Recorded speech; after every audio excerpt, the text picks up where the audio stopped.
Hello, ఎండాకాలం వచ్చేసింది. ఎండలు బాగా మండిపోతున్నాయి. అప్పడాలు, బియ్యం వడియాలు పెట్టుకున్న సీజన్ కూడా ఇదే. సో మేమైతే కొత్తిమీరతో బియ్యం వడియాలు పెడుతున్నాము. వీటిని తయారు చేసుకోవాలంటే మనము ముందు రోజు రాత్రే దొడ్డు బియ్యము అయితే రేషన్ బియ్యము బాగా కడిగి నానబెట్టుకోవాలి.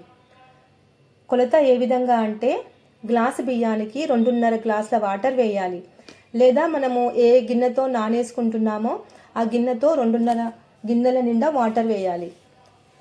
వేసిన తర్వాత స్టవ్ మీద పెట్టి నీళ్లు మరిగిన తర్వాత మనము ముందు రోజు రాత్రి నానబెట్టుకున్న బియ్యాన్ని వేసి అన్నం వండినట్టుగా వండాలి.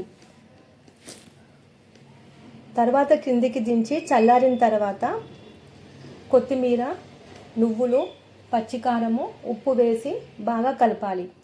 మొత్తం చల్లారిన తర్వాతనే వడియాలు పెట్టాలి.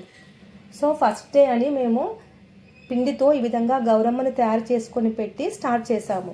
1.5 అవర్ పట్టింది మాకు పెట్టడానికి. సో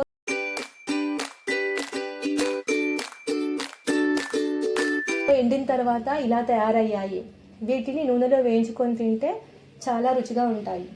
ఓకేనండి, నా వీడియో నచ్చితే లైక్ చేయండి. వడియాలు ఏ విధంగా ఉన్నాయో కామెంట్లో పెట్టండి. Thank you.